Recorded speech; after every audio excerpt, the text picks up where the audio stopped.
Which ceasefire? Are we talking about the one in Gaza? I don't have an article on that one today, actually. But my thoughts on that, we're going to take a little sidestep here and answer a question from chat.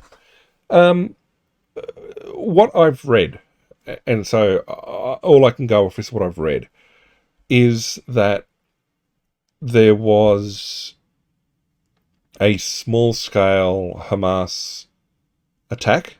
It killed two Israelis, two IDF members, and Israel bombed the crap out of them in response. Question being, who started it? And what I read implies that it was Hamas starting it, and Israel had previously warned them not to approach. I don't know if it was specifically in that location, but in general told Hamas, don't approach our lines. Well, Hamas did it anyway. Who engaged who first? I don't 100% know. Reading what I've read suggests it was Hamas engaging the Israeli position first and killing two IDF members. Now, it's also entirely possible Israel gave warnings and then fired on the Hamas fighters, who then returned fire. I mean, either way, it's a point of contention. There were dead, well, at least dead on the Israeli side. I'm not sure if they killed the Hamas fighters. And the next level of bombing, okay, might be a little bit excessive, but I get the feeling that the ceasefire has resumed. Well, that was the same thing with Iran. So for those who didn't see the comment was from the commenter. They believe that before it got out, when the ceasefire was just announced, the IDF killed people the day before, so Hamas could have been retaliating to that, which did not get much coverage. All right, so that's a fair comment too. Yes, there were bullets and bombs flying right up to the ceasefire time. And if you look at what happened with Iran, that was happening there as well. There were missiles in flight right up to the time of the ceasefire. And we go back to articles from a couple of weeks ago, before Trump made his 20-point plan, so before the UN General Assembly, around the time that Israel bombed Qatar. And the comments I made at the time was that Israel were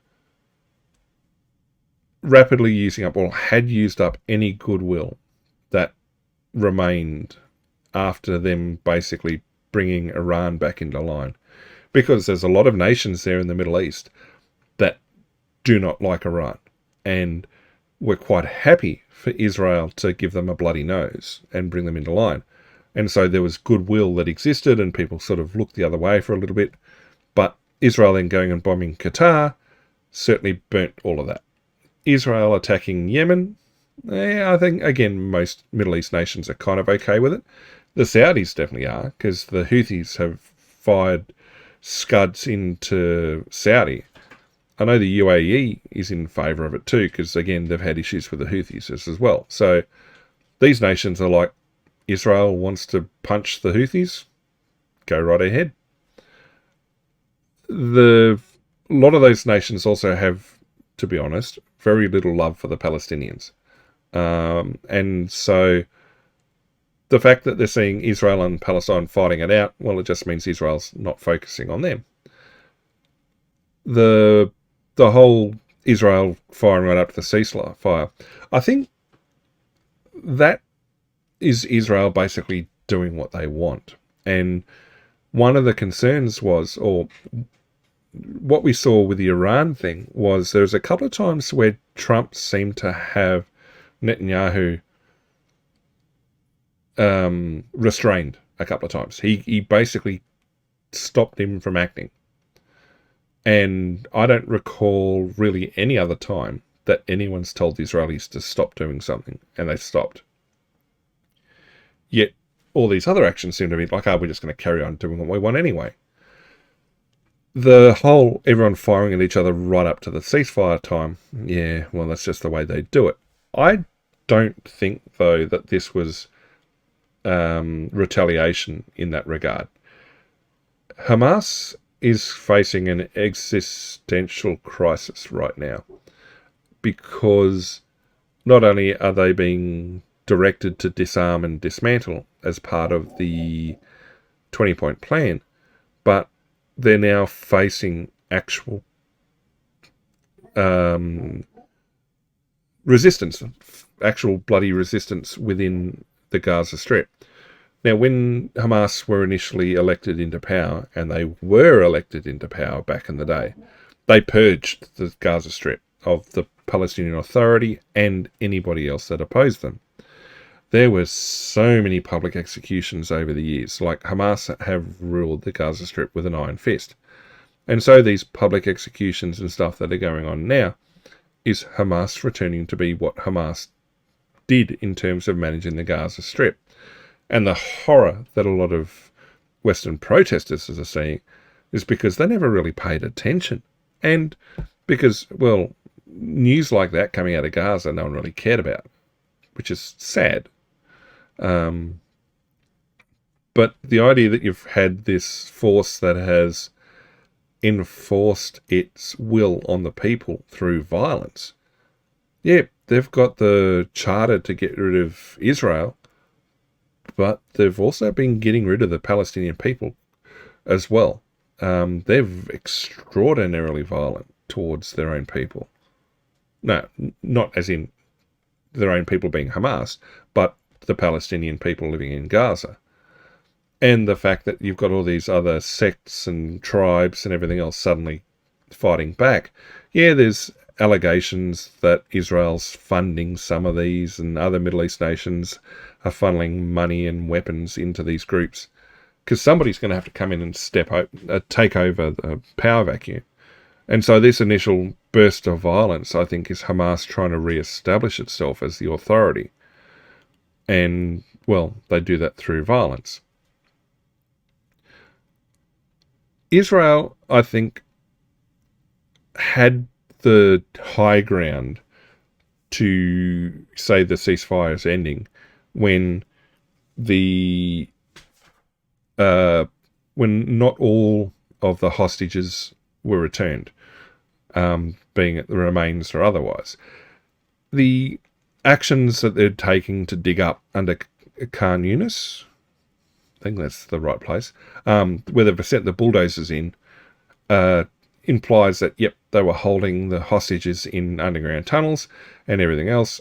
And so that question then goes, did that legitimize the bombing that Israel was undertaking? Because, well, they're hitting the Hamas sites, and the Hamas sites are buried. The fact there's a civilian building over the top, well, everyone cries and screams and says, war crime, crime against humanity. Well, under the conventions, you are permitted to hit a civilian target if it's basically, if a military target can't be separated from it. You can't hide military targets into and under and around civilian assets. When they took out Nasrallah in Lebanon, they basically demolished it's like a 6 or 7 story apartment block above the bunker. Well, that's where the bunker was. Take the bunker out. Have to get through the apartment building first.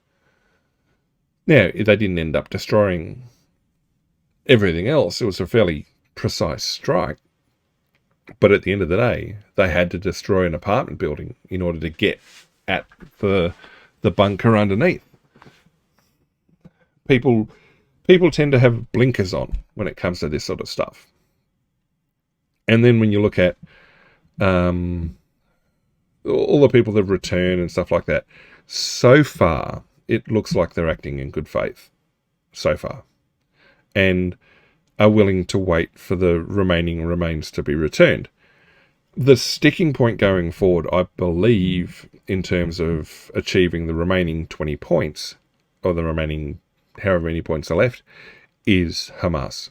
Like, the thing Trump did, which I think has the greatest chance of achieving success, was getting the other Islamic nations, so not just the Middle East nations, but Islamic dominant nations such as, say, Indonesia, clearly not part of the Middle East, but the world's most populous Islamic nation, is bringing those nations in to provide support for the peace plan, which is basically eroding support that Hamas had or have.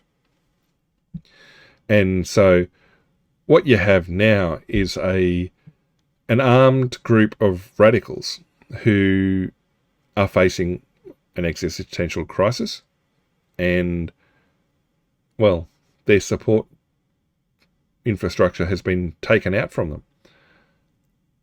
They're cornered. You can see them potentially lashing out, and not just at their own people, because they've got no other choice. They're going to be removed one way or another. Now, Trump's hoping it's peaceful. I'm holding out hope too. In part because the approach being taken is, well, kind of unique.